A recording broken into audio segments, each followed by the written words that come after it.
Welcome to Andy Staples On3. I am still in South Bend. Spent some time with Marcus Freeman, the Notre Dame coach, on Monday morning.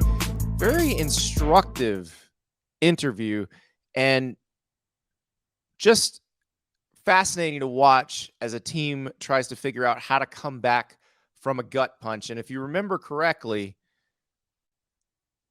this is what Ohio State was doing Saturday night.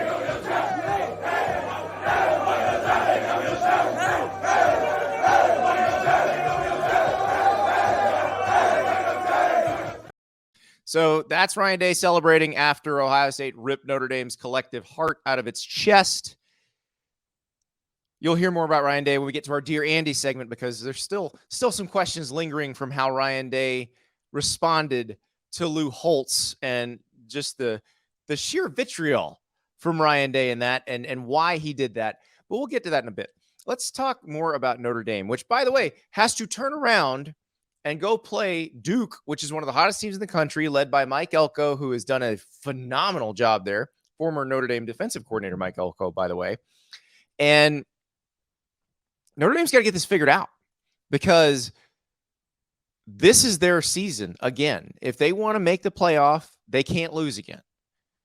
They can make the playoff at 11-1. Their schedule's good enough. Thanks to Duke, thanks to USC. If Clemson can wind up continuing to win, with the exception of the Notre Dame game, there's a chance that Notre Dame can make this happen still. If they play the way they did Saturday, there's a good chance they can make it happen. I mean, if you look at no turnovers, no penalties, Marcus Freeman was going over this in his press conference on Monday, 176 yards. I believe they averaged 5 yards a carry against Ohio State.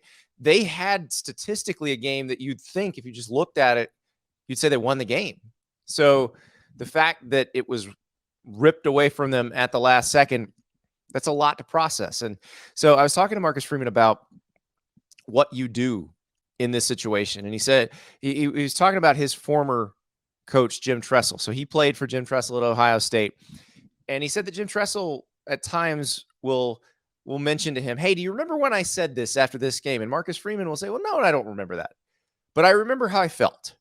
And that's what Marcus Freeman was harping on, is it's not necessarily what you say, it's how you present yourself to the team. It's how the coaching staff presents itself to the team and what you do from here on out, because they've got to set the tone. And so I talked to Freeman on Monday morning. He had not yet met with the team, but he'd been going over in his mind how he was going to present everything. And he felt like it was important to present a front like, hey, you made mistakes. We all own those mistakes, but we played a great game. There's a lot to build on here. And so let's talk about the 10 guys on the field, because he had a lot of interesting things to say about that. So if you were living under a rock this past weekend, Notre Dame had 10 defensive players on the field for Ohio State's final 2 plays in that game. They did not know during the first play and immediately after that first play that they had 10 men on the field. It wasn't something that they saw during the play and then can immediately correct. It came over the headset just as Ohio State was about to snap the ball on the last play, on the touchdown, the Chip Trayanum 1-yard touchdown run. And so here's what I thought was interesting, because remember, Marcus Freeman is a second-year head coach. You know, he's not been doing this for very long. Ryan Day hasn't been a head coach for very long. There are things that you pick up along the way. You know, like for instance, Marcus Freeman played for Jim Tressel. Jim Tressel won a national title in year 2 at Ohio State, but he'd been a head coach at Youngstown State for a long time, had situationally seen a lot of things. And so this is one where Marcus Freeman and his staff, none of them had addressed this situation before, or had to address the situation. So they didn't have a plan in place for it. And now they have put a plan in place for it. So here's the situation. So they get the news over the headset that they have 10 men on the field. Ohio State is about to snap the ball. What has to happen at that point, you can send another guy on the field, but unless he touches an offensive player, they won't blow the play dead. Ohio State would snap the ball.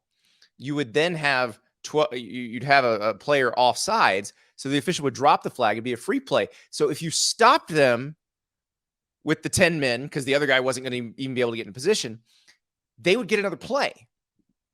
The only way to get them to blow the play dead is to touch one of the Notre Dame players, or excuse me, one of the Ohio State players.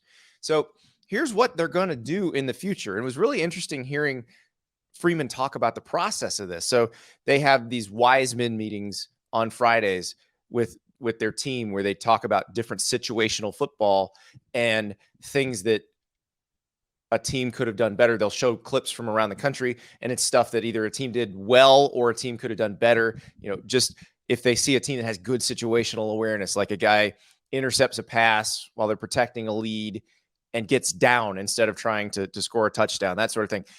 They'll praise that. Or if a guy makes a bonehead play, they'll say, hey, if you get in this situation, don't do this. Well, the way they're going to handle this situation from now on, and remember, this is a very specific situation. The ball's on the far hash. It's in the end zone. The coaches can't get past the 30-yard line. So how do you get someone's attention? They're going to have a signal. He obviously didn't tell us what the signal is going to be, but they're going to have a signal where you take the cornerback on the near side of the field and you tell him to touch the nearest receiver and get the referee's attention, or get the official's attention nearest you, to make them blow the play dead and drop the flag. Because they would have been okay with a penalty on that. It's half the distance to the goal line. It was already very close. They were willing to take the penalty, but they weren't in position to get the play blown dead. So that's what they're going to do from now on. There will be a signal, if they're ever in that situation again, where they will tell the cornerback nearest them to touch a receiver and get that play flagged, get that play blown dead, and then you can reevaluate and get it the right personnel on the field. This is the sort of thing that happens in the heat of a game. And you say, well, what about the player? Whose fault is this? Freeman said on Monday, basically, it's his fault. Don't worry about who specifically on the staff or on the team didn't do what they were supposed to do. It's his fault, because those processes, ultimately, he's in charge of.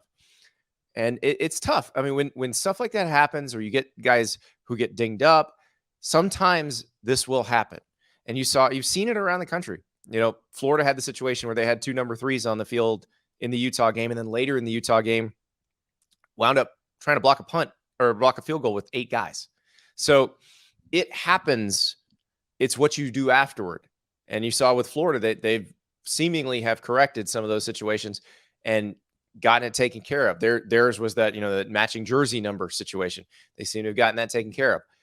For Notre Dame, if this happens again, there's a plan in place. And I think that's the interesting thing to think about with Marcus Freeman, especially as a second-year head coach. There's so much you don't know. And I go back to when Kirby Smart was in the national title game against Alabama, the one they lost in overtime. And then the following year, that SEC championship game against Alabama, where they did the horrible fake punt and ended up losing because Alabama came back behind Jalen Hurts. Those were his second and third years as a head coach. There's a lot of learning that gets done in those first few years. And I think we can all agree that Kirby Smart now I believe he's in year 8 as a head coach, and he won national titles in year 6 and year 7. He's picked up a lot. He's a better coach than he was in year 2 and year 3. Marcus Freeman has a lot of learning he can do. But the difference is they're moving pretty fast. They were in position to win that game. They're capable of winning the rest of their games. It's up to him and his staff to take these lessons, incorporate them, and keep getting better. Because if they can, there's still a bright future ahead for Notre Dame this season. Forget coming seasons, because I do think they're going to get better. And you know, it's one thing. Marcus Freeman seems to have a very good plan at Notre Dame. It's just a matter of, you got to clean this stuff up as it comes. And you know, right now, I think they're doing everything they can do, and the attitude that they are going to project to those players should have them ready when they get to Duke. And they better be ready, because that's going to be a very tough game. Next up, new segment. We were talking about this in one of our brainstorming meetings last week. What if there were a 12-team playoff now? We gotta start getting everybody ready anyway, because next year there is going to be a 12-team playoff. But what if that were going to happen now? Who would be in position to make it? Where would they wind up playing? I think this is going to be a fun exercise. We're going to do it every week. We're going to imagine there's a 12-team playoff this year and tell you what the matchups would be and how everyone would get arranged. It's going to get you excited because you're going to be thinking about, oh, there's so many different teams that are kind of in the mix for this thing. So we're going to talk about that when we come back. And then after that, Dear Andy, your questions. We got some great ones. We'll be right back with your hypothetical 12-team playoff. We'll be right back with more show, but first I want to tell you about Game Time. It's the place to get last-minute tickets. We talk about this Notre Dame Duke game, the game day game. College game day is going to be there. Maybe the biggest game at Wallace Wade Stadium ever. Ever? You want a ticket? You can get in for $123 on Game Time. That's right. Go to the Game Time app, search Duke football, couple clicks, you're looking at the seat you could be sitting in at Wallace Wade Stadium. You turn the phone one way or the other, it's like you're moving your head inside the stadium. You see exactly what you get, and then you're at that point only 2 taps away from that ticket being yours. And the price that you see is the price you pay. There's not a bunch of hidden fees. Now, let's say you're thinking, I want to see another traditionally good basketball school play against a traditional football power. Maybe you want to go see Kansas, undefeated Kansas, take on Texas in Austin. Well, you can get into Darrell K. Royal Memorial Stadium for $55 on Game Time. There's a lot more seats at DKR than there are at Wallace Wade Stadium. So $55 if you want to see 2 undefeated teams clash in Big 12 play. Just go to Game Time. The last-minute tickets at the lowest price, guaranteed. Enter the code STAPLES, and you get $20 off your first purchase. That's STAPLES, my last name. $20 off your first purchase. Download the Game Time app right now. Doesn't matter if it's sporting events, concerts, comedy shows. They've got tickets to everything, and they've got the lowest prices and the easiest transactions at the last minute. The stress completely gone. Go to Game Time. Promo code STAPLES, $20 off your first purchase. Okay, Sunday we have the resume rankings. From now on Mondays, we're going to do the hypothetical 12-team playoff. If there were a 12-team playoff this year, what would it look like? And here's the question that I'm sure you're asking. But Andy, there will be no Pac-12, at least as we know it next year. How's that going to look? We're not going to worry about that right now. We're going to go with the rules that are in place. They could still change them before the actual playoff begins in 2024. They still have multiple opportunities to tweak those things. But we're going to go with the rules that are in place, which would be the 6 highest ranked conference champs get automatic bids. The 4 byes have to be conference champions. And then we just arrange it the rest of the way. And I think there's some folks that got mad when I did my New Year's Six Bowl projections on Sunday. The Washington people were very mad. I left them out. And I had North Carolina in there. And they said, well, how is that even possible? Well, it's possible because in that situation, the Orange Bowl has to take an ACC team. But in this situation, all of that goes away. The conference affiliation with a bowl is not an issue anymore. So I'm taking North Carolina out. The other teams that were in that projected New Year's Six will be the same, but I'm inserting Washington in there because in this case, you don't have any contractual obligation to take a team from a certain conference. So we'll just go with that. And honestly, I didn't know how to, especially those Pac-12 teams, it's hard to order them. And so I'm just guessing at who I think will win the league and who I think will be the best teams. So I guessed that Oregon wins the league in this case. So here's how I've got it seeded right now. I've got Georgia number 1, Penn State number 2, because I remember I said I think Penn State's going to win the Big Ten. Now, I could be wrong on that, but I think there's a really good chance if we had a 12-team playoff this year that Penn State, Michigan, and Ohio State would either all make it or I'll be very much in the mix for it going into the last week of the season. I got Texas number 3, Florida State number 4. I'm saying Oregon wins the Pac-12, which will be a mighty achievement this year. So I got them number 5. Michigan 6, Ohio State 7. So, yes, that would be me predicting a Michigan win against Ohio State. Sorry, Buckeyes, but enjoy that win against Notre Dame for now, and you can just prove me wrong later. 8, Notre Dame, which in that situation, they don't have to win the rest of their games. I do think probably they got to beat USC, and maybe they could drop one because they would need the quality of that USC win, but maybe not. Maybe if they're just close against USC and win the rest of their games, it's good enough. 10, I had Washington. 11, I had Alabama. I'm not giving up on the Crimson Tide right now. I thought it was pretty impressive the way they bounced back against Ole Miss. That's a pretty good Ole Miss team. And I think they can win games playing an offense that really does actually accentuate what Jalen Milroe does best. So I'm going to put them in here for now. Obviously, they lose to LSU or something like that, we'll just pull them right out. And number 12, that would be your group of 5 highest ranked champ right now. I'm just projecting Fresno State there right now. Fresno State has beaten Purdue. They have shut out Arizona State. That'd be the same Arizona State team that USC gave up 28 points to on Saturday night. So I don't know if the Bulldogs are going to win the Mountain West, but so far they are looking very good. So that's how I've got it. So how would this work out? This is where it gets fun. So you know how I feel about the home sites, that it really should be home sites, I think, all the way until the title game would be your one neutral site game. But I could live with if the semis were also neutral sites. But for now, the quarterfinals will be in bowls. The teams that earn the highest seeds will get screwed and not get to play a home game. We're going to work off that. So here we go. Your first game, number 12, Fresno State at number 5, Oregon, winner to play Florida State in the Orange Bowl. That's pretty exciting. You could have an Oregon-Florida State playoff rematch. Remember, they met in the first playoff in the Rose Bowl after the 2014 season. Number 11, Alabama at number 6, Michigan. Here it is. This is what you Big Ten fans have wanted all along. You want somebody from the SEC to come up and play in the cold. Well, here you go. Now you've got a chance. Alabama and Michigan. It would be bitterly cold in Ann Arbor, most likely.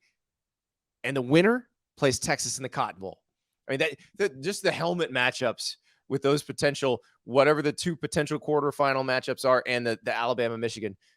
It's everything you want if you're a TV executive. It's definitely everything you want. But that would get everybody very excited. Here's a game I would love to see this year. I don't care how this could be in our real 14 playoff.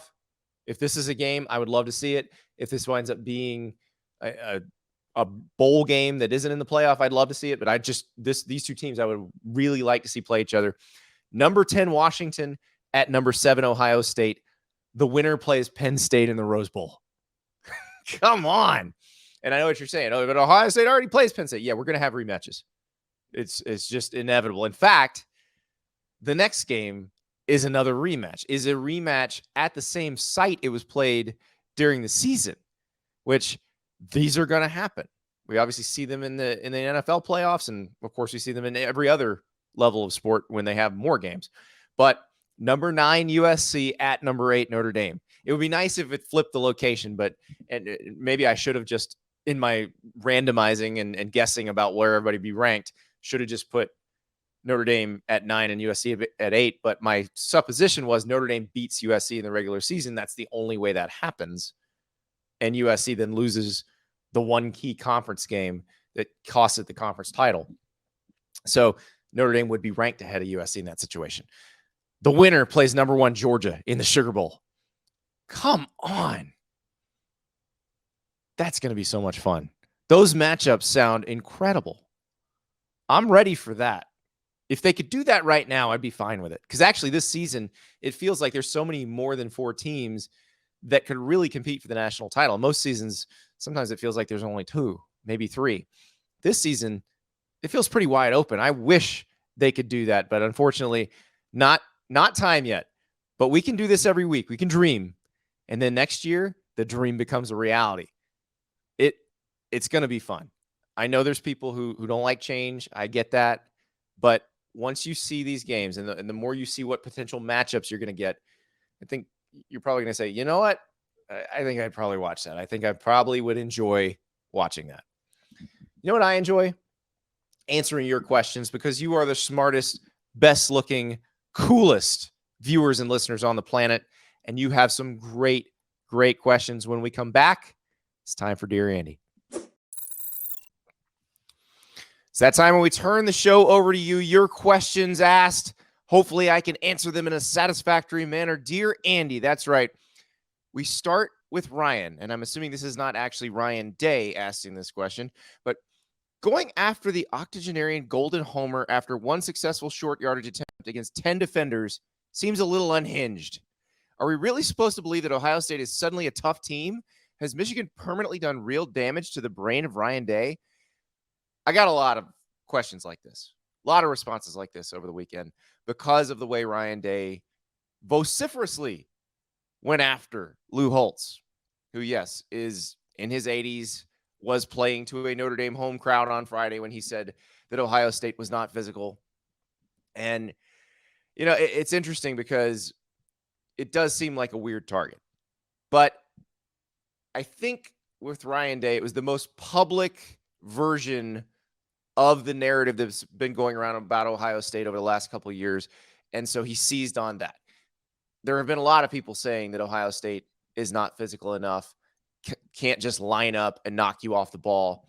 And so after they beat Notre Dame on a play where they had 1 yard to gain and they got that 1 yard, I think he felt like it was time to put that narrative to rest. It doesn't put that narrative to rest because they've still got to do it against Penn State. They've got to do it against Michigan. Really, more than anything, have to do it against Michigan because it's Michigan that started this. It was Michigan 2 years ago pushing them around in the second half that started this. I still think last year in the second half, Michigan had started to really lean on Ohio State in the run game. It's just that they popped a couple big ones, and that looked like, oh, they're just giving up big plays. Well, they were giving up longer and longer runs progressively. So I think with Ryan Day, it's one of those where he is trying to show his team, I believe in you. What people are saying about you isn't true. I have your back. And if you're on his team and you hear him saying that, you're going to love that. You are going to absolutely love that your coach has your back, that he is defending you, that he believes in you.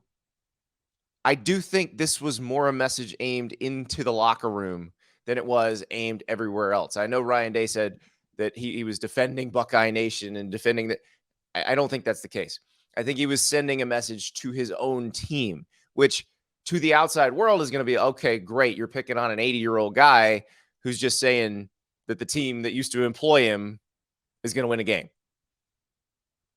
But that's what these coaches have to do. And you have to remember who your constituencies are.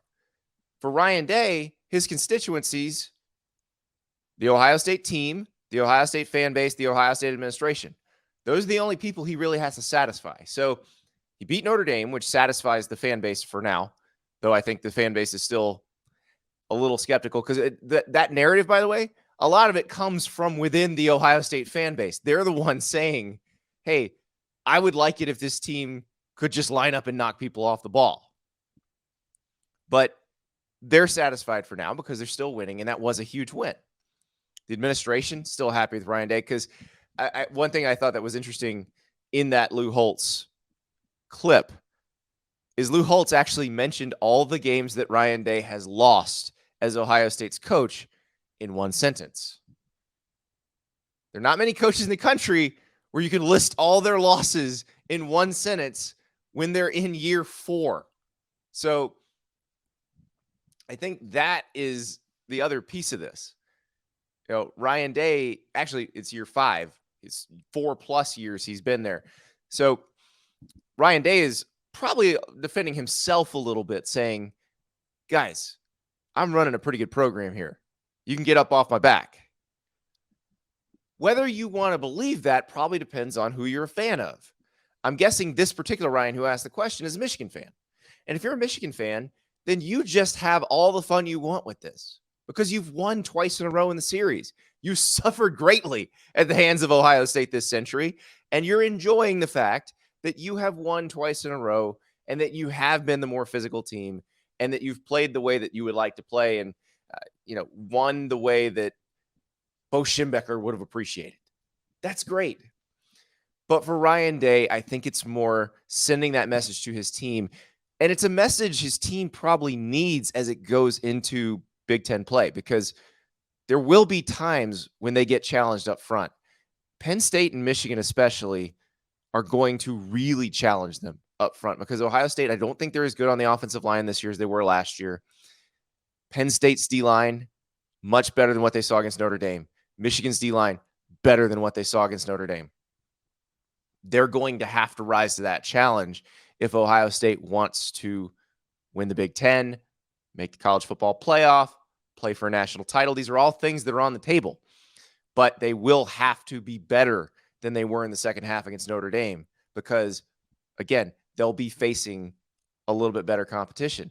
I don't know that Penn State and Michigan are going to be that much better than Notre Dame, but in those circumstances with conference titles on the line and a little bit better talent on the D-line, it is something Ohio State needs to worry about. So if Ryan Day is just planting these seeds right now, saying, I believe in you, I'm going to call on you when needed, you're going to come through, that stuff matters mentally as a team prepares and it goes through a season. So I think that's what it was. I think he's just trying to send a message to the locker room. Lou Holtz happened to be the person who delivered the goods on a silver platter, where he needed someone to publicly say they're soft. And Lou Holtz gave that to him. But if you're a Michigan fan, I can understand. You're laughing at this right now.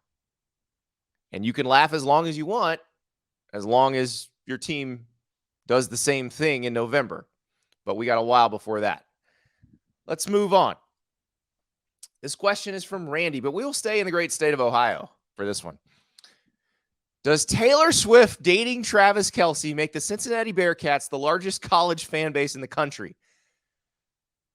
I think we may be a little ahead of ourselves, Randy. So Taylor Swift did attend the Chiefs-Bears game as a guest of Travis Kelce, sat in the box with Travis Kelce's mom. And by the way, I don't know where they are in their dating trajectory, but that is intense, watching a game with mom in the box. I think back to when I started dating my wife and I came to visit her. We were living 2 hours apart at the time. I came to visit her and I knocked on the door of her apartment, and her sister, who I had not yet met, answers the door and says, "Oh, you must be Andy. You're meeting our mom tonight." This was not told to me. I was not aware of this. And all of a sudden I'm at a spaghetti dinner with siblings and mom. We'd only been on a couple of dates. Fortunately, we were perfect for each other, but you never know. So congrats, I think, to Taylor and to Donna Kelce for getting that done and looking like they were having a really good time. That's an intense situation early in the dating life. But I was watching all of the back and forth on the internet about this whole situation. It seems to me the Swifties, which are an army of fans, and they are very online and they are very aggressive. Imagine if UCF football fans numbered in the hundreds of millions. That's the Swifties. They'll come after your neck online. But I don't think they're quite ready to adopt Cincinnati Bearcats fandom. They're still working, at least some of them, still working through exactly how football works, period. I saw a couple of handy dandy guides where you get 4 downs to make a first down, and a first down is when you gain 10 yards. So I think they're going to need a few weeks before they go, wait, where did Travis Kelce go to college?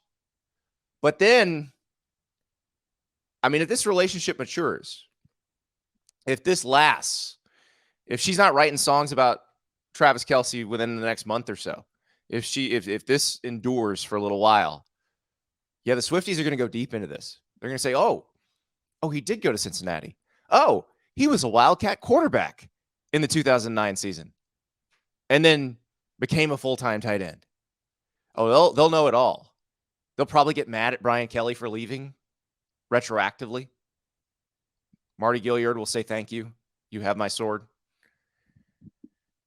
And then, of course, they will adopt the Bearcats in season. So, again, if this relationship lasts into November, I think there's a very good chance that the Swifties will assemble when the Bearcats play.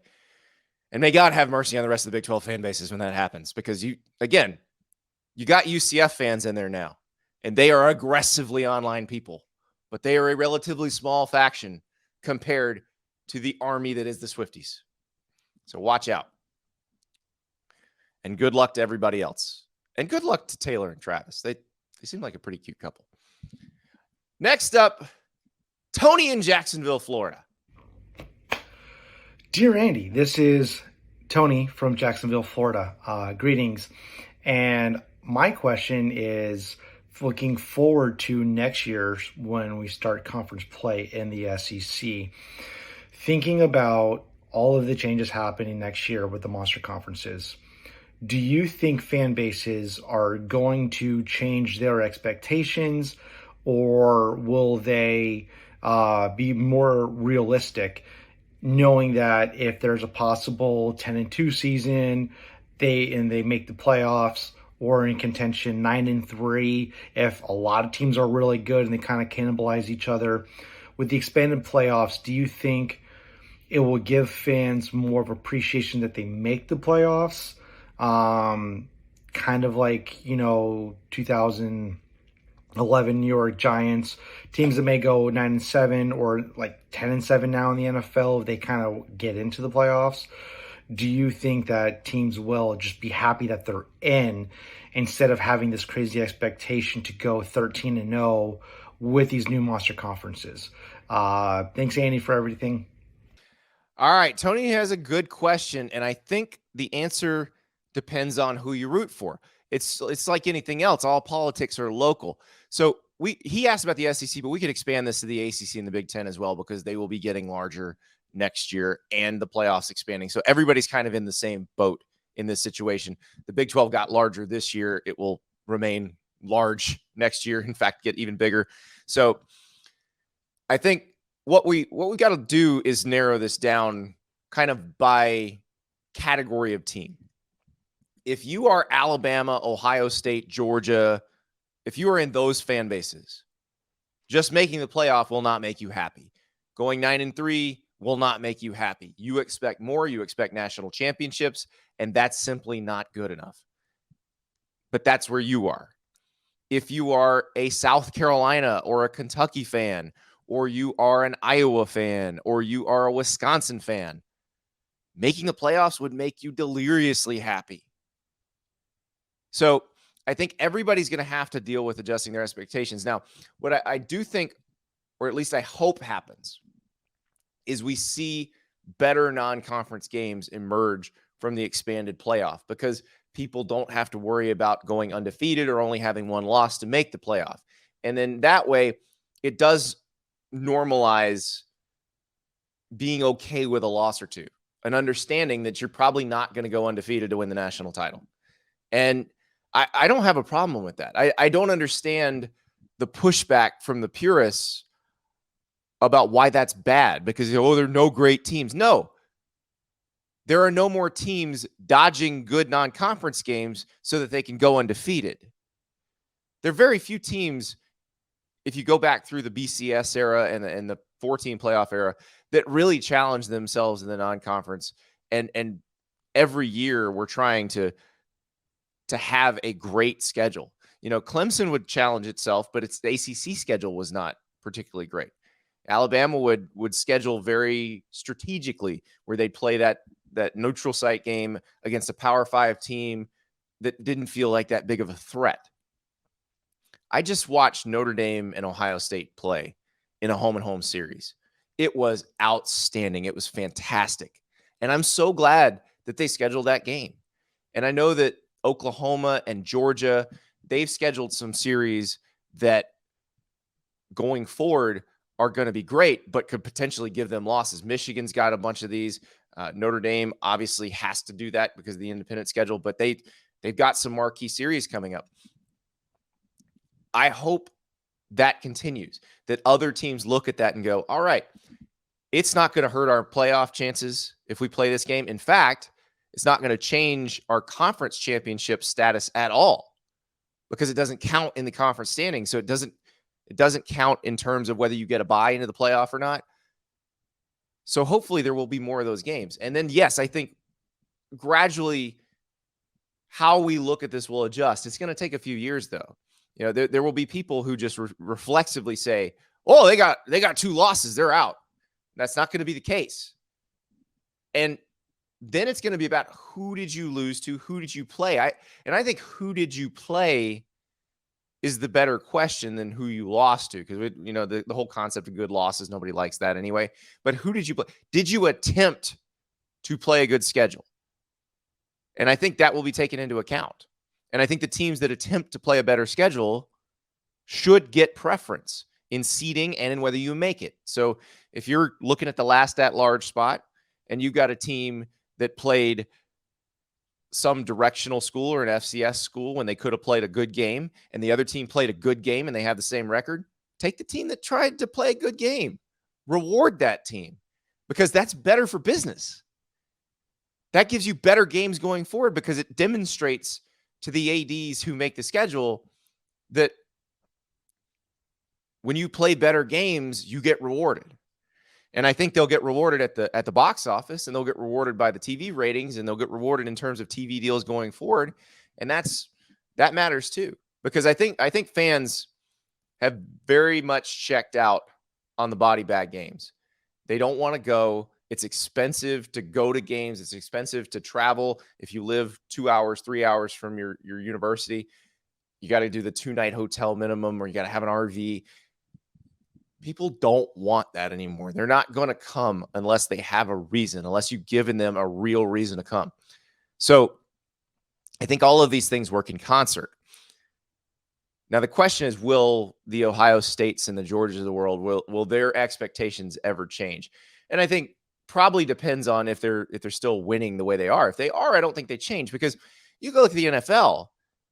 No, the Chiefs fans don't expect the Chiefs to go undefeated, but they do expect them to win their division, and they do expect them to have home field advantage for some, if not all, of the playoff. So that's what matters. Like the Bills fans, if they don't win the AFC East, they're not going to be happy because they feel like this team is good enough to do it. They feel like they deserve that. So it really just depends on where your team is. But yeah, I do think in the 12-team playoff, there will be a subset of teams that expects to make the playoff every year. And if you don't make it, that's when you start angling to fire your coach. And of course, we're talking about the mega blue bloods in that case. And then there's going to be the teams that you're supposed to make it every once in a while or every few years.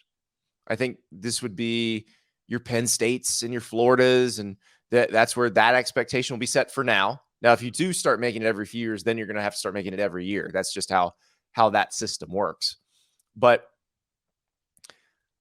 I do think they're just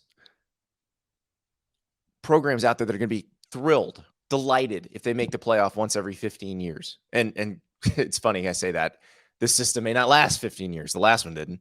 But, Ole Miss, Mississippi State, most of the teams in the Big Ten West. I think Wisconsin probably aspires to something a little more than that. But Iowa, Nebraska, those teams, if put together a special season, make the playoff, they're going to be pretty happy for a while right now. And I know there's people who think Nebraska fans think they should go back to 1994, 1995. That's not real. That's not how they feel. They would just like to make a bowl game at this point. So if they could make a playoff in the next 5-10 years, yeah, they'll be pretty happy. And then, in the ACC, Florida State, Clemson, they're going to expect that every year. Miami, we'll see where their expectations go. But right now, I think they'd be in the mode of, let's just make the playoff once and be happy about that, and then we'll reevaluate. But NC State, they'd love to just make the playoff. So I do think those expectations will slightly adjust, but what they'll do is just normalize. The teams that would want to fire their coach for only winning 9 games will still want to fire their coach for only winning 9 games.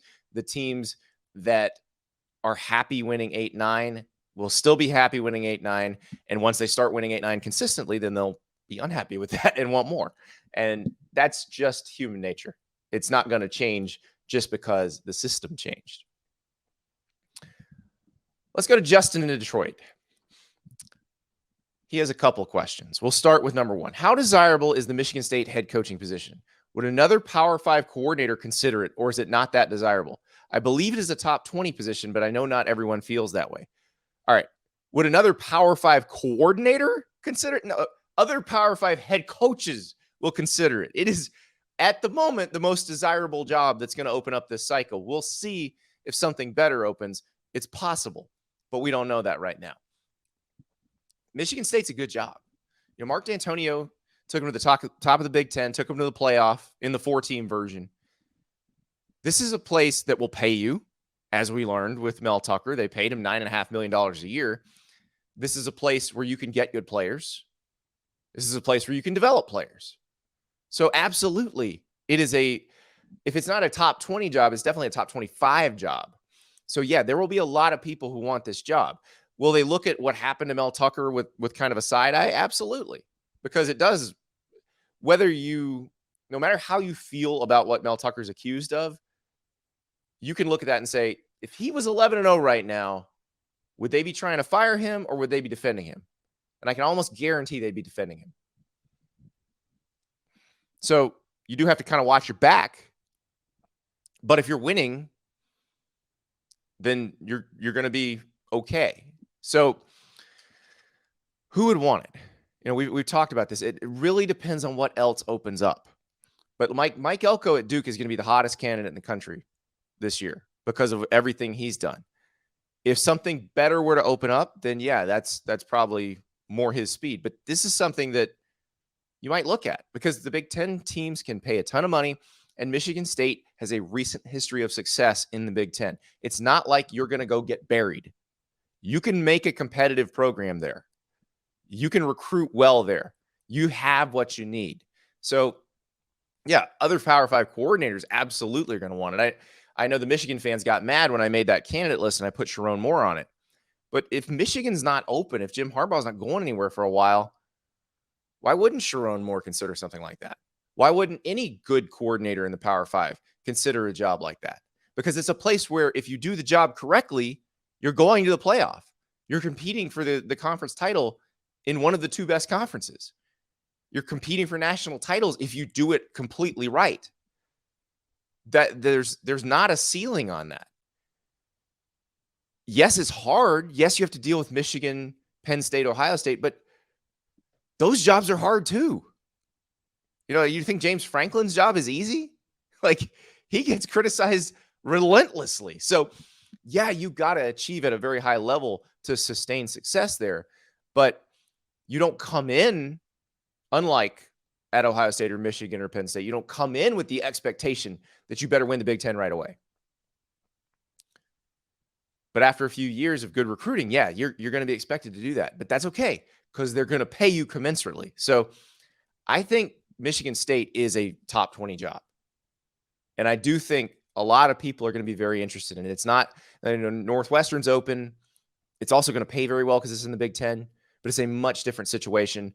That administration, that may change over before they wind up hiring somebody, but that's a different deal. You have to decide with that one, am I okay with whatever the guaranteed amount is going into my bank account and this may not work and I get fired? Michigan State, you might get fired too, but you have the opportunity to build a program that can compete in the Big Ten. So I don't think there's any question that Power 5 coordinators, sitting Power 5 head coaches, depending on where they are, would be very interested in this job. Next question from Justin. This is a little more personal one. I have a 3.5-year-old and a 5-month-old. I recently brought my 3.5-year-old to the Michigan State game, and it was an experience. I was running around the whole stadium trying to find the one stand with pizza. Spoiler, it was in the upper deck. Or buying an ice cream sandwich, leading to what can best be described as an ice cream moisturizer for her arms and face. I have pictures if you're curious, and it was adorable. In the end, we made it to the second quarter, and I had to bail for my sanity. And Justin asked if I ever brought my kids to games, and I brought my kids to games now, but they're much older. They're 14 and 12. At that age, no, I did not necessarily bring them to any game that I wanted to see. If you want to watch the game, you're not going to be watching much of the game. If the idea is to bring them for the experience so they can enjoy the sights and the sounds, then yeah, that's the way you do it. But to understand, you're their waiter. That's your job. You are 1,000,000% focused on them. If you get to watch a snippet of the game, that's just a bonus. So the people with little kids, if you want to get them used to the crowds and you want them to just kind of ooh and ah at the spectacle of everything, then yeah, go for it. But if you want to watch the game, then that's not going to work. And obviously, if you can't find somebody to stay home with them, then you stay home. Watch it on TV. Wait till they're a little bit older and they can really appreciate it, because it is a lot of fun when they are older and they do appreciate the games and they'll watch with you. And that's so you're headed that way, Justin. But yes, right now, if you're going to take them to the games, then you need to make sure you understand you are there to serve them whatever they want, whether it's the pizza in the upper deck or the ice cream sandwich that they're going to wear the whole time. That's your job. And they will thank you for it later. They may not remember it, but you'll have the pictures and they'll have the feeling and they'll know. So it's really just depends on how you want to experience the game. But yeah, you're doing it as a dad. You're not doing it as a Michigan State fan. So good job dadding, Justin. Next up, we have a pair of questions from Clemson fans that I felt like needed to go together. We'll start with Andy. I'm generally a pretty pessimistic fan, and the results lately with the Tigers have not given me much reason not to be. However, even with the loss yesterday to Florida State and the general direction of the program lately, I feel like there's some reasons to be positive about this team's future. With some patience and experience, Cade Klubnik could have a pretty high ceiling, especially if he sticks around until his senior year in Garrett Riley's offense. The young wide receivers show a lot of promise, and the 2024 receivers class looks really good, and I'm impressed by the development of the secondary and the recruiting on the defensive line. I know there are a lot of people who seem to think this program is basically dead, but I feel like with a little patience and just a small embrace of the transfer portal, this team's future is really bright. Am I wrong to feel this way? Thanks from a sad Tiger looking for some positivity. And now this one's from Matt. Hi, Andy. It seems undisputed that Dabo Swinney's insistence on almost never using the transfer portal has hurt Clemson, who could very realistically end this year with an 8-4 or 7-5 record. Let's say that Clemson and Dabo decide to amicably part ways at the end of the year, and Clemson brings in a coach who has willingness to use the transfer portal to fill key roster holes. What would you say the ceiling would be for a Clemson team with a new coach that embraces the transfer portal, and how many seasons do you think it would take for Clemson to reach that ceiling? All right, I think Andy is the more realistic of the Clemson fans. I think Andy says he's pessimistic. Matt's the pessimistic one, 8-4 or 7-5. I'm going on based on what I saw on Saturday against Florida State. That team can do a lot better than 8-4 or 7-5. That team has a high ceiling this year. If it plays like that, it's going to win almost everything else. It might drop one more, but 10-2 or 9-3 is very realistic if that team can replicate what it did Saturday. If it plays the way it did against Duke and makes mistakes, then no, there will be a few more losses. But Dabo Swinney amicably partying, all that, no. Unless that's just what he wants to do, that's not going to happen. There should be no pressure on Dabo Swinney to leave. There should be pressure on him to do a few different things. And I think when you look at what Andy said, he's right. If Dabo Swinney just changes a little bit, just tweaks a little bit in terms of roster management, how they handle the transfer portal, I think Clemson could be just fine in the new era. It's not that far off. What you saw against Florida State, and Florida State looks like the best team in the ACC. Now, we'll see. Clemson's still got to play Miami. They might be pretty good this year. They are obviously trying to build a roster that looks like Florida State's or is even better than the one Florida State has now. That's Mario Cristobal's mandate when he got that job. So it will get tougher. But if you're Clemson, you can definitely build on what you have. You know, they've got a bunch of NFL D linemen still. They will continue to do that. They continue to recruit the same types of players they've been recruiting all along. They haven't had the elite quarterback since Trevor Lawrence. But how often do those guys come along? Now, they do need to work on that. But in terms of the portal, if Dabo just dabble in the transfer portal, then I think you've got something going there. Think about this. This is a very simplistic way to look at it, but let's say Clemson had been open to taking a receiver out of the transfer portal when Keon Coleman left Michigan State, and Keon Coleman had been open to the idea of a bunch of different schools. He wasn't. He was looking at a pretty limited number of schools. But let's say he was just wide open. Anybody in the country, hit me up. I'll come look. If Keon Coleman were on Clemson instead of on Florida State, who do you think wins that game? Clemson would have won that game. You take Keon Coleman off Florida State, they lose. You put him on Clemson, Clemson wins. It's that simple. And so one player could have turned that. One player probably could make Clemson the best team in the ACC at the right position. You don't have to go wholesale into the transfer portal. You don't have to flip 30 roster spots a year that aren't seniors leaving and freshmen coming in. You don't have to do that. Florida State has embraced the transfer portal. It's been very helpful to them. They've basically set up a system where if they've got a hole, they're going to try to fill it with the best transfer player available right now. Now, I think that's in service of eventually getting to where Clemson is in the high school recruiting piece of it. And if you look, Florida State's high school recruiting has gotten better and better and better. But when Mike Norvell got there, they didn't have they couldn't sell what Clemson could sell. So they had to do something different. They had to adapt. Clemson hasn't had to adapt because they've been getting good high school players. So all they have to do is say, hey, we do have some players who leave each year because they're not playing as much as they'd like to. We can replace those guys out of the portal instead of replacing those guys with high school players who may take a couple years to develop. We can replace them out of the portal with somebody who can be good right now. And the people in the portal are going to look at that and go, oh, I can go play at a place that puts people in the NFL where I'd play alongside a bunch of future NFL players, which could make me look better. I think they're going to do that. I think they're going to want to join that type of program. So it's not like you have to completely overhaul everything you do. It's just a slight tweak, because I don't think Dabo is going to start running people off at Clemson. He's not that type of guy. That's not the program he's built. Continuity is a very important piece of what he's done at Clemson. I always go back to those years. I think it was 2015 to 2018. I did a study when I was at Sports Illustrated. There was a 4-year period where they only lost 7 people to attrition. It's unheard of in college. Even back then, when the transfer rules hadn't changed, it was incredible.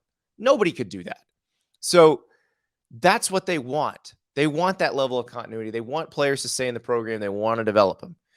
But they still did lose those 7 to attrition. And now with the transfer portal rules different, that number would be higher. Replace them strategically through the portal. You do that, you're going to get better instantly at certain positions as long as you evaluate well. And if we go through Clemson's history under Dabo Swinney, they tend to evaluate very, very well.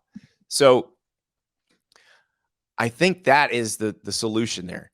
It's not that far off. It doesn't have to be that much different. I realize there's a lot of frustration in the fan base, which happens when you're used to that level of success that they've been able to sustain for that long. I don't think it's necessarily possible to sustain that going forward as dominant as they were, because Florida State has simply gotten better, because Miami is getting better, because North Carolina has gotten better. I think it's going to be more crowded at the top of the ACC just because other programs have finally started to pull their weight. But Clemson can stay at the top. They can be in that group. They just have to tweak a little bit. Again, go back to that Florida State game. You take Keon Coleman off Florida State, you put him on Clemson. That would be the difference in the game. And it doesn't have to necessarily be him. It could have been, another top player in the transfer portal, whether it was a receiver, whether it was an offensive lineman.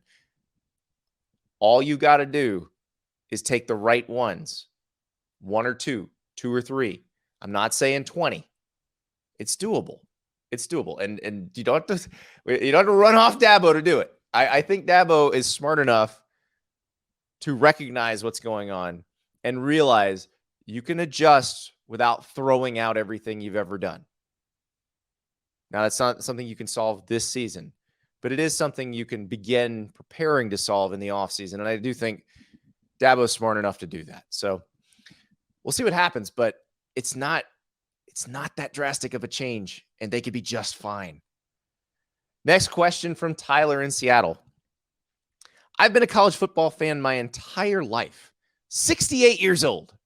It seems to me that about a year ago, all of a sudden, the first down or first down line became line to gain. Did a memo go out or something? Am I hallucinating? No, Tyler, I think I know what happened. So officials have always called that line the line to gain. In officiating terminology, when they are being taught how to officiate games, that is called the line to gain.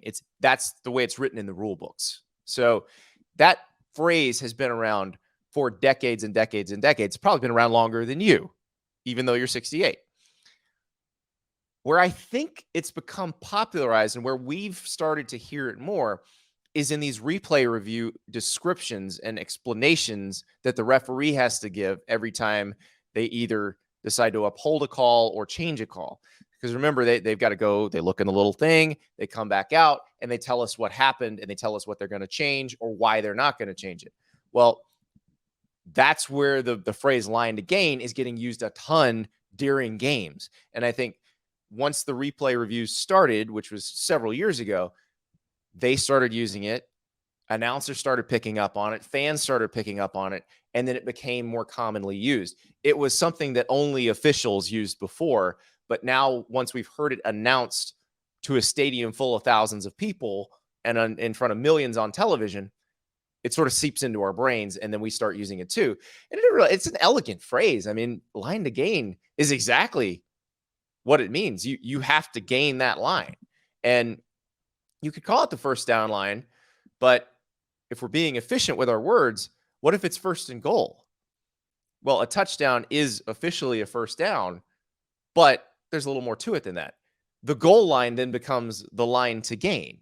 So I don't know. I like it. I think it's a very deft use of phrase. Whatever long ago referee decided to write it in the rule book that way. Maybe it was John Heisman. Maybe it was Pop Warner. Who knows?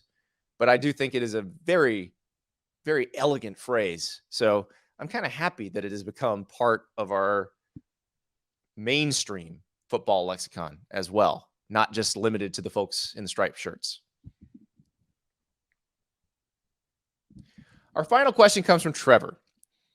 Dear Andy, I like to think of myself as one of the more reasonable Tennessee fans. I'm 24, so most of my life I watched Tennessee be average at best. Unrelated, with the first Tennessee game I attended was the 2019 Georgia State loss. Because of all this mediocrity, I've had pretty low expectations, and when something good actually happens, I'm ecstatic. When last season came and ended, I was pumped. This was the best Tennessee team in my memory. Hendon Hooker going down versus South Carolina was tough, but the Orange Bowl win was an amazing ending of the season, especially since it was without the majority of our playmakers on offense. That Orange Bowl victory made me believe we would be okay without Hendon Hooker, Jalen Hyatt, and Cedric Tillman. I messed up.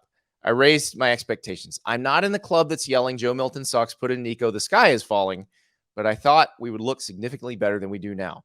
I was pleased with the win this weekend versus UTSA, but Tennessee still did not look like they could score whenever they wanted to like they did last year. I need help, Andy. Should I revert back to just being happy to win more than 6 games, or am I safe to have higher hopes? Ooh, this is a tough question, Trevor. This is a tough, and it's tough. If Trevor hadn't included his age, then I might answer this question differently. So he's 24. He wasn't alive when Tennessee last won the national championship. He wasn't there. He doesn't know what 98 feels like. So we're going on a guy whose earliest memories, because we probably start noticing this stuff, remembering when you're 6, 7 years old. Maybe the SEC East title in 07, maybe. But probably your earliest memories are 08 when they're firing Philip Fulmer, and then the Lane Kiffin year, and then the Derek Dooley era. So like his best memories as a Tennessee fan might be 2016 beating Florida and then beating Georgia in the Dobdale boot game, and then everything come crashing down when they lose to South Carolina. Or again, like he said, last year beating Alabama, then finishing off in the Orange Bowl. So Trevor's expectations are not what we think of when we think of the traditional Tennessee fan expectations, because we think of the person who lived through the 90s, who saw them be one of the best teams in the SEC, one of the best programs in the country consistently year after year after year, or someone who's even older who remembers the glory days back way, way back when. But Trevor's never lived that.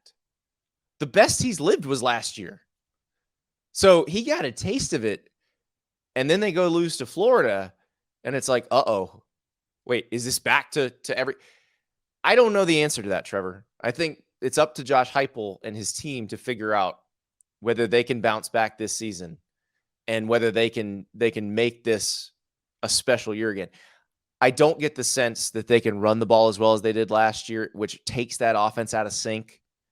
And maybe when Cooper Mays gets back and is playing and the offensive line is fully healthy, maybe that's different.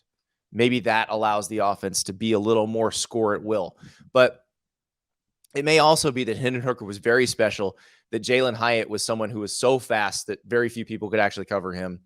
Cedric Tillman banged up a lot of last year, but really helped get that thing going in Josh Heupel's first year with Hendon Hooker. And so I think it's so hard when you get your first taste of success in a while, because it is impossible to understand or figure out if it's going to be sustainable. And I think that's the big question for Tennessee is you saw them build with Hendon Hooker. Could you sustain it with another quarterback? I do think you can. Is Joe Milton the right one? I don't know yet. I don't know. And it's hard to answer that. I'm with you. I don't think it's time to say, just, go to Nico, go young, figure it out later. But I do want to see more out of this offense than we've seen so far. It felt like they were so out of sync against Florida, again, because I don't think they could run the ball the way they want to.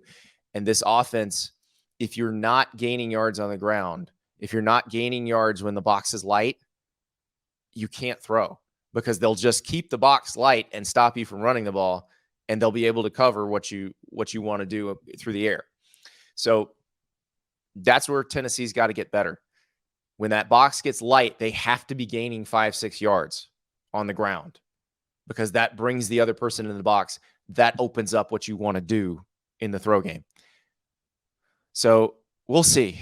As far as the existential things, what you should expect, you may want to brace yourself.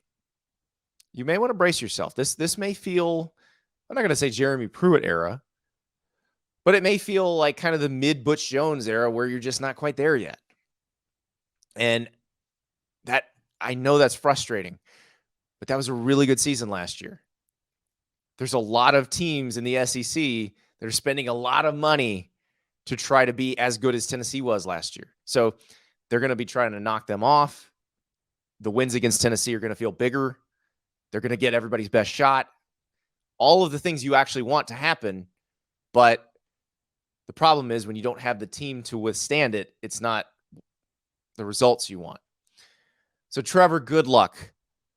And I think probably the best thing I can say to you to make you feel better is at least you're young, because you've got some older Tennessee fans, and I'm sure they'll tell you about it. They thought they were getting back to the 90s. They thought they were getting back to year after year after year, and they know what that feels like. You don't even know what that feels like yet. So imagine how they feel right now. Hang in there. Go to Scrambled Jake's. Get one of those cinnamon rolls. You're going to be all right. But as far as Tennessee, yeah, I don't know that this is going to be a special year. But it's going to be okay. Hang in there. Today's extra point comes to us from Nathan in Jerusalem. It's another Dear Andy question. He wants a random ranking. Take it away, Nathan. Dear Andy, I have a random ranking for you today. While watching football on Saturday, I realized that San Diego State might have the most badass football helmets of any team, which made me wonder, if you were to make a 10-team conference with the 10 teams with the best football helmets, who would be in your conference, and would it be good enough to be a power conference? That is a great question, Nathan. And yes, those San Diego State helmets are beautiful. These are the ones that they wore against Boise State. The result was not obviously what they wanted, but they look great doing it. All right, let us do this. Top 10 helmets. And it's interesting because this is hard. It is not necessarily helmet logo. There are obviously iconic helmets, Penn State with the one navy stripe and the white helmet. But is it that great of a helmet? I don't know. So it's really eye of the beholder kind of stuff. The San Diego State one is cool. Might be a little bit busy for my taste. It did not make the top 10. Some of the ones I picked go, veer toward the classic. Some of them veer toward the futuristic, but it's really just a matter of taste here. So number 10 for me, Ole Miss, but only the powder blue. You saw them against Alabama this weekend. They wore the powder blues with the white jerseys and the gray pants. It's a beautiful combination. Those powder blue helmets are gorgeous. Number 9, Alabama, the team Ole Miss was playing. The numbers on the side of the helmet. Hardly anybody does this anymore. This is something that a lot of teams used to do, but it's just not very common anymore. Alabama has kept that. I like the fact that everybody's got a different helmet. Hard to lose your helmet because a lot of teams, they have the sticker with the number on the back of the helmet. This one, you see it right there. Oh, that's my helmet right there. Number 8, LSU. A lot of teams have a helmet logo with the mascot, and a lot of teams have the lettering. Either it could be script like UCLA or Florida, or it can be block lettering. LSU does both and makes it look really cool. The block LSU with the curve over the Tiger logo. It's a beautiful, beautiful helmet. Number 7, Oregon, but only the chrome ones. I'm talking about the silver chrome with the wings. These are the ones that Oregon wore. They debuted them against Russell Wilson in Wisconsin in the Rose Bowl. And I remember when Oregon ran out in those things, I was like, Oregon by a billion. I love those helmets. Lots of people have copied the chrome helmets. You've seen Kentucky do it. I like when Kentucky wears theirs, but Oregon was the originator. And it is still so cool. That's my favorite Oregon helmet. I like it so much better than all the other ones. I think it should be their permanent helmet, but we know how Oregon operates. That's not going to happen. Number 6, Clemson. Probably the most recognizable helmet sticker decal. Now, there's one up here that the next one I think is a better decal. I think is the cooler decal. But that tiger paw is really just perfect. And it pops off the orange. You know exactly who you're looking at when you see Clemson. Because, there's other logos where you see like the Georgia G, the Green Bay Packers use the same G. The Grambling State uses the same G. It's not as iconic as that tiger paw. Like, you know exactly what you're looking at when you see that white tiger paw flashing off that orange helmet. Number 5, and this is the traditional helmet. Not any sort of alternate. SMU, the white helmet, red pony. That pony logo is my favorite helmet sticker that isn't wings or some other thing. That's just the mascot logo as a helmet sticker or as a decal. It's the best one. I love that running Mustang on the SMU helmet. Always have, always will. Number 4. I bet most of you don't know what this helmet looks like, but it is so cool. And I'm actually surprised more teams in the FBS don't at least do an alternate like this. Dartmouth, very old school. So it's not winged entirely like Michigan or Princeton, where you've got the wings going all the way across the helmet. It's got a couple stripes on the temples and then a big D right in the middle of the forehead. So you've got the logo coming right at you if somebody's blocking you. So that one's so cool, and I'm surprised there aren't more copycats with that one because it is a very, very fun design and old school. And so if you're thinking about making an alternate helmet, take a look at Dartmouth's helmets. Number 3, Ohio State. Love the silver, but the Buckeye stickers are what really set it off. And I realize Michigan uses helmet stickers, Florida State uses helmet stickers, but the Buckeye stickers are the coolest. Maybe it's the old This Is Sports Center commercial from the mid-90s with the guy who's supposed to be the Ohio State equipment manager, and he's like, make a big hit, Buckeye. I love that whole thing. But I love that you can kind of chart a player's progress through the season by how many stickers he has on his helmet. It's so cool. And again, the silver just is awesome. The colors for Ohio State are very hard to beat. The scarlet and gray with the silver helmets. They call the defense the silver bullets. It's a great combination, but that helmet, it's great on its own. You throw the Buckeye stickers in, it becomes almost perfect. Number 2, the team Ohio State was playing this weekend, Notre Dame, shiny gold, can't beat it, repainted before every game, glistening in the sun, just like the Golden Dome on campus. It says this is college football. And of course, number 1, the wings. Michigan, love the wing helmet. It is so cool. And I know other schools do it. It harkens back to the days of leather helmets, but Michigan does it better than everybody else. It is the coolest helmet in college football. And yeah, Nathan, I think my conference would do pretty well. I really do. I think my 10-team helmet conference would do great. A little worried about Dartmouth competing with this bunch, but I feel like we could be very nationally competitive with this group. Thanks so much for watching and listening today. It was a fun show. Great questions from everybody for Dear Andy. On Tuesday, Notre Dame running back Audric Estime joins the show talking about how the Irish get back with a big game at Duke this weekend. And we'll talk to Nick Roush from Kentucky Sports Radio as the Wildcats try to make it, I can't believe I'm saying this, 3 in a row against Florida. Big game in SEC country this week. We'll talk to you tomorrow.